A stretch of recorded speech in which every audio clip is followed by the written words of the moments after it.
We are live. Welcome to the Binary Business Show. It is May 30th, 2024, and the year is already halfway over, Joe. Holy guacamole. Time flies when having fun. Like it just turned 2024, right? I'm not crazy. I don't think I'm crazy. No. I might be a little crazy. Oh man, the world keeps changing. So Joe, go ahead and take a minute and introduce yourself, who you're with, and what you do. Yeah, sure. So my name is Joseph Mastery. I'm the CEO of Mastery Digital, and very similar to you guys, we're a managed service provider focusing in cybersecurity, protecting businesses from getting hacked, and most importantly, helping other businesses and on top of that, we're helping businesses make more money while streamlining their operations by leveraging technology. Managing cyber risk, right? Like that's the first thing you love about it. Managing cyber risk. What the heck is cyber risk? Absolutely. Let's talk about that for a second, right? Like what is risk in general? Risk in my mind is real consequences, negative financial consequences, both to the individual or personal consequences for that matter, both to the individual and to a business. For example, I go to the local casino, not that I would, but I go to the local casino down the road and I bet my life savings on roulette. That's probably not a smart idea, right? Too much risk has real consequences. And one of the things we've been talking to our audience is digital risk impacts real lives. Would you agree with that statement? Absolutely. Digital risk impacts real lives. And that's what today's story is about. So let's dive into the main article from my favorite resources, bleepingcomputer.com. Russian citizen named, I cannot pronounce that name. I'm not going to try. I'm going to try. It's going to sound terrible. And I want to warn our audience in advance, but Evgeny Doroshenko. I don't think I butchered that too bad. 31-year-old Russian national has been indicted for wire and computer fraud in the United States for allegedly acting as an quote-unquote initial access broker from February 2019 to May 2024. Okay, there's a lot to unpack there in that simple statement. Let's talk about that. Initial access broker. What does that mean? You go a lot of different ways. Let's talk about generics here. Based on your understanding, what does that mean? Initial access broker. Going down to the basics, I would say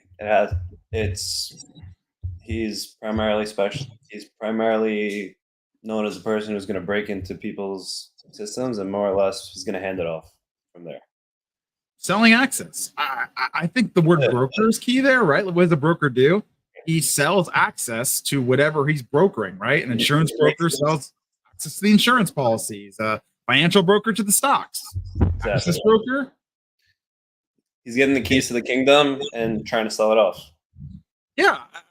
So that's kind of crazy, right? And why would someone spend 5 years? So this guy apparently had a pretty good run. He was operating from, according to the United States, he's operating from February 2019 to May of 2020. Sorry, February 2019 to May 2024. So 5 years is a pretty good run. What was he doing? Why was he doing this for 5 years? Well, what does any broker do anything, right? A financial broker brokers to make money. An insurance broker brokers to make money. People are willing to pay to get that access. Does that surprise you at all, Joe? No, not really. Okay, so what kind of access, right? So let's keep reading this real quick. Yeah. So I'm going to pull the article back up. So as an initial access broker is a threat actor who breaches corporate networks and then sells the access to other threat actors who commonly use the access to conduct data theft or ransomware attacks. Doroshenko, allegedly known by the alias Flanker WWH or Flanker, is accused of gaining unauthorized access to corporate networks and offering to sell this access on Russian language cybercrime forums. From February 2019 to May of 2024, Doroshenko devised a scheme where he gained unlawful access to victim computer systems, so individual computer systems, and sold this access to others for a profit through a Russian language cybercrime forum located on the dark web. Okay, that's a lot to unpack. And I'm going to say that again because we just touched on a lot of key things. So obviously this crime was conducted against US-based targets, right? Otherwise, why would the US be indicting a Russian national? And if you read down to the article, I believe it mentions, does it mention any of the victims? Do you remember that? I don't think it did. I think they purposely didn't mention the victims in this press release, right? Yeah. So trying to keep that a little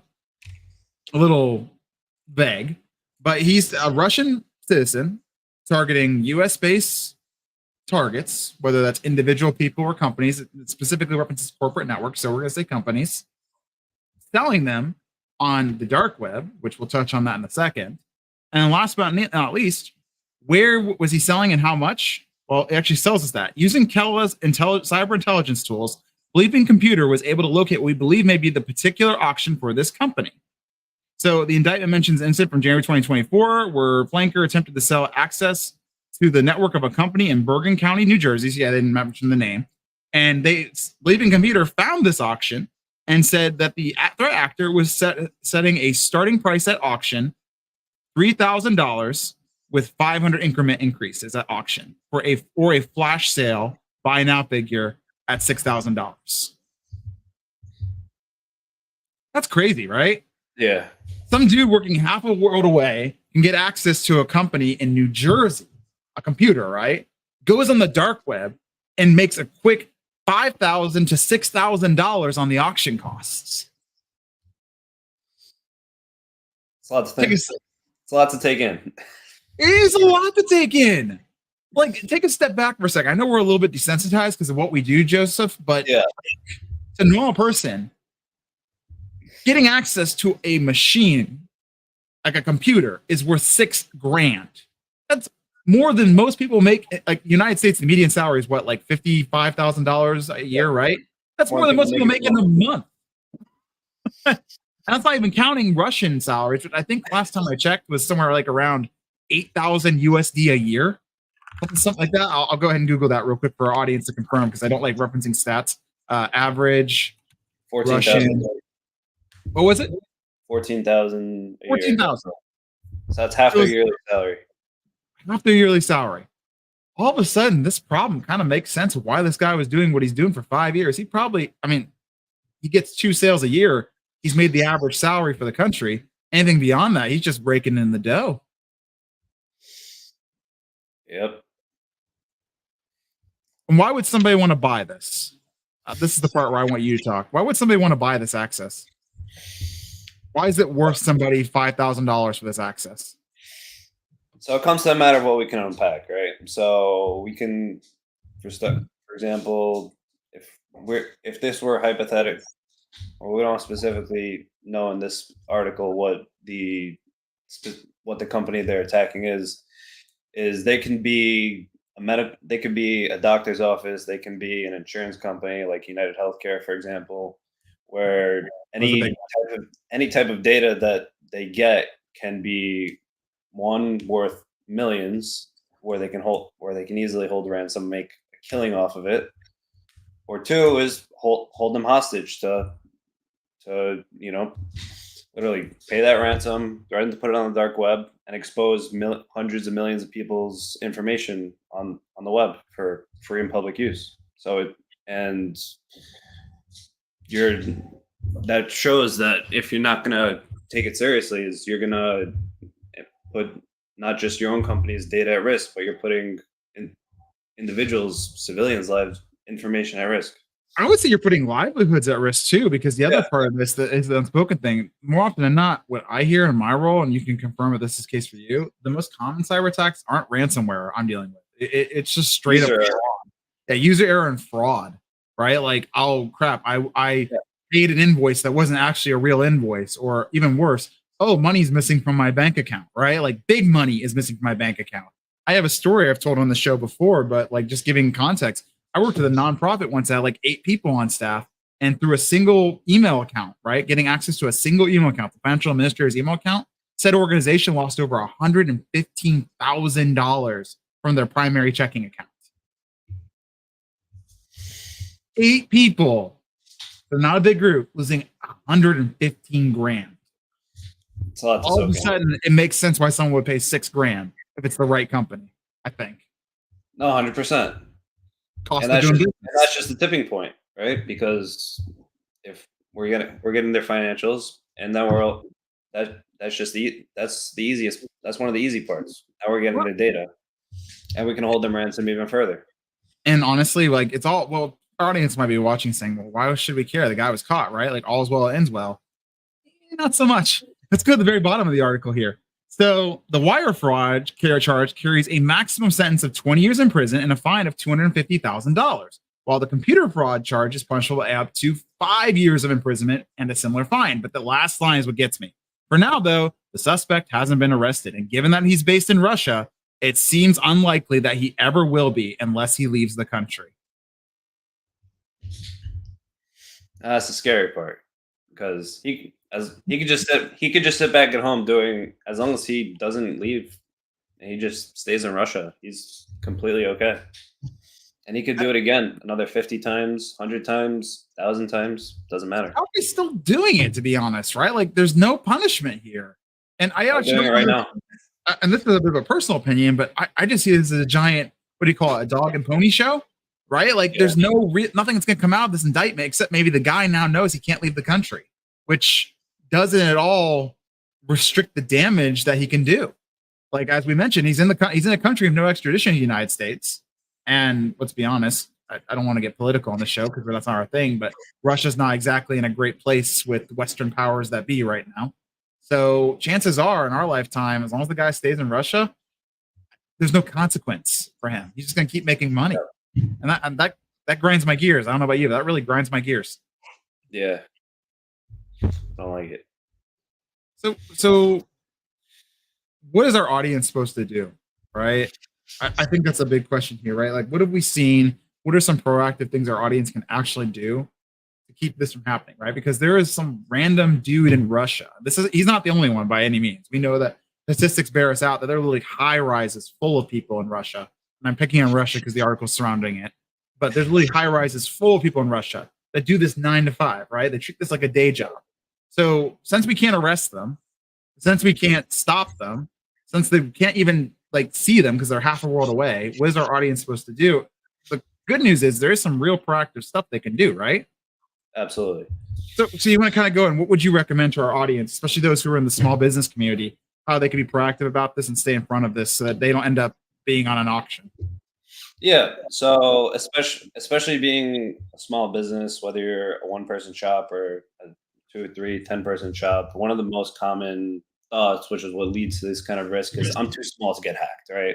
That's one of the things that me and you have that conversation about all the time is I'm too small to get hacked. They're never going to target me. And that's what makes cases like this, where I don't even know how I'm going to pronounce his name, Evgeny.